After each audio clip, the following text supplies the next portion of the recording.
So, I recently started reading The Biology of Belief, Unleashing the Power of Consciousness, Matter, and Miracles by Bruce Lipton. Have any of you read it? Okay. He was a tenured faculty member of the University of Wisconsin School of Medicine. He indicates that it is not a cell's nucleus that contains the brain of the operation, but its membrane that picks up signals from the environment that sets things in motion. A cell can actually exist long after the nucleus is removed.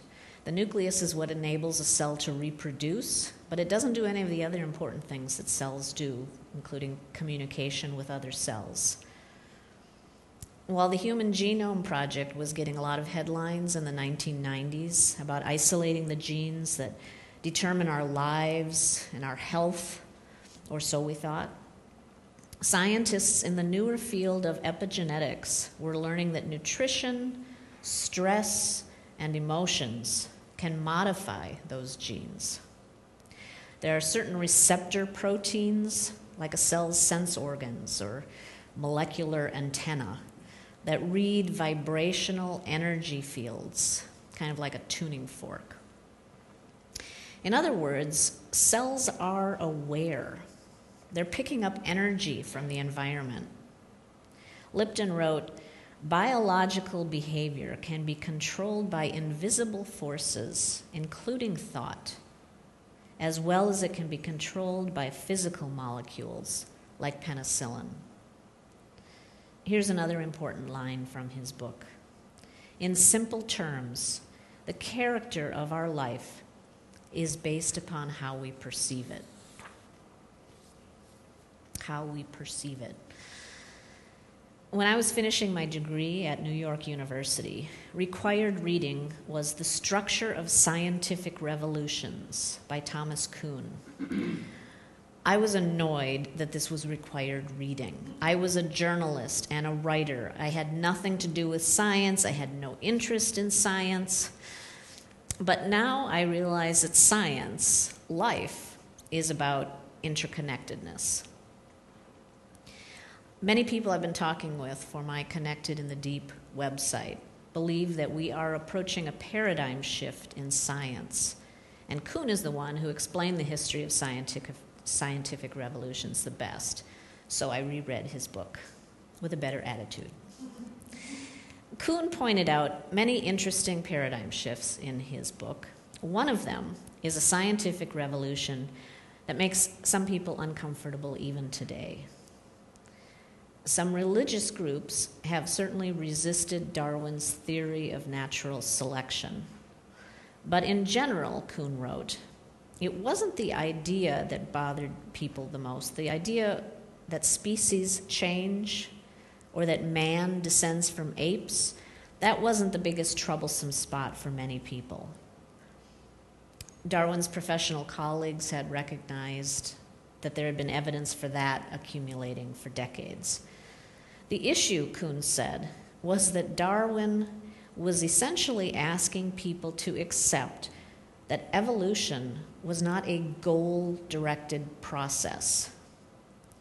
If God or whatever nudge guided the first creation of life did not have an actual plan, then what direction did we have? If our evolution was a series of random mutations and survival instincts, then where was our guiding force? It was discomforting to think we're simply adrift in the universe with no goal set by God or nature. As Kuhn wrote, what could evolution, development, and progress mean in the absence of a specified goal?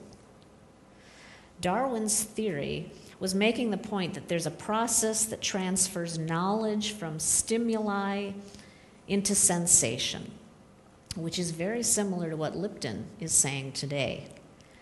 Knowledge is basically transmitted through education and becomes more effective by trial and error.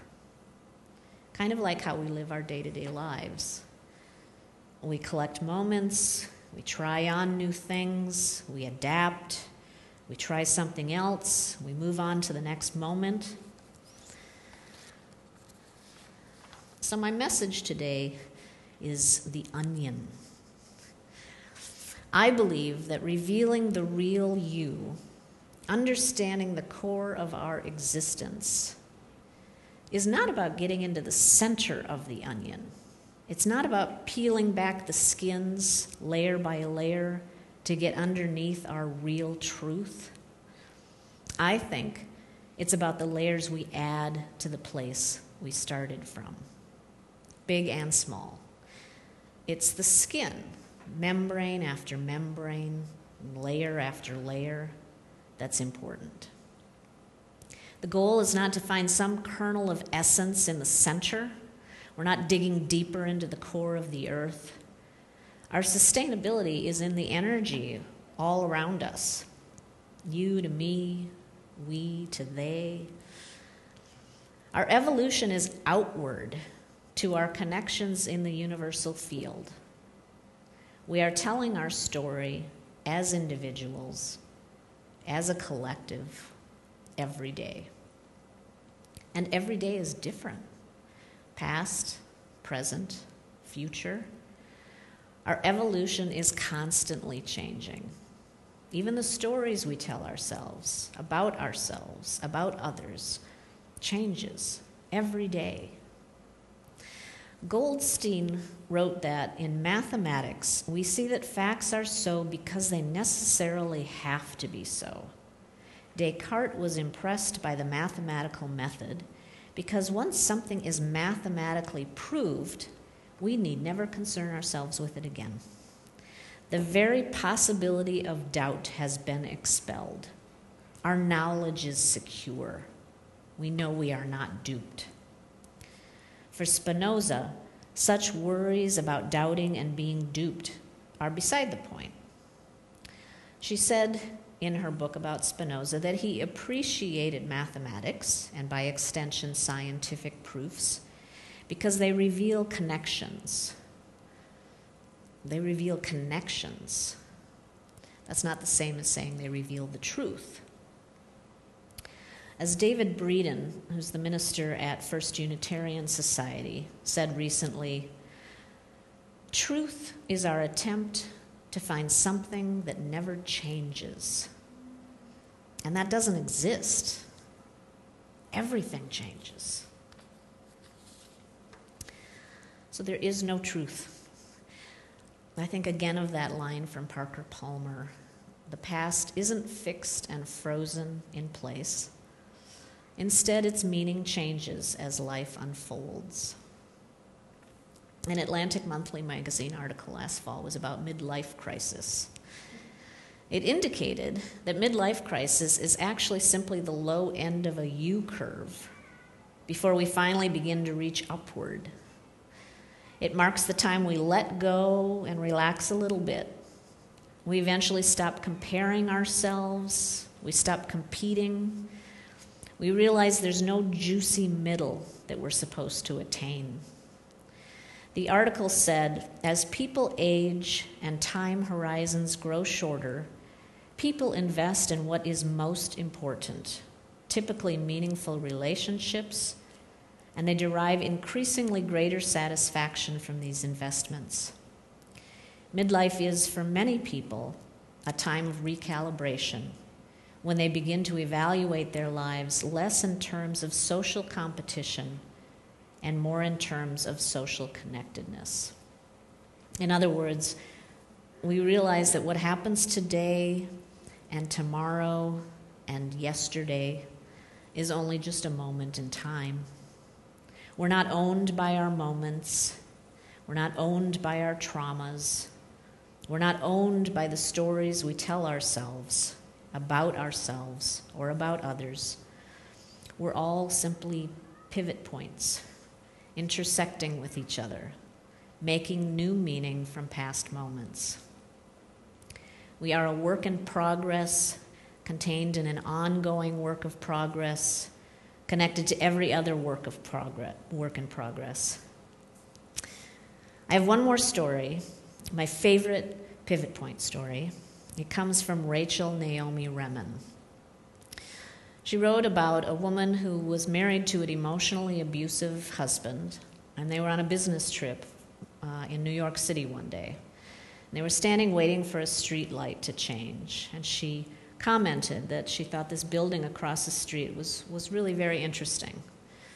And in what he considered the anonymity of a New York City sidewalk, he said out loud something he would normally only say at home. He just said, well, that just goes to show how stupid you are, because that is an ugly building.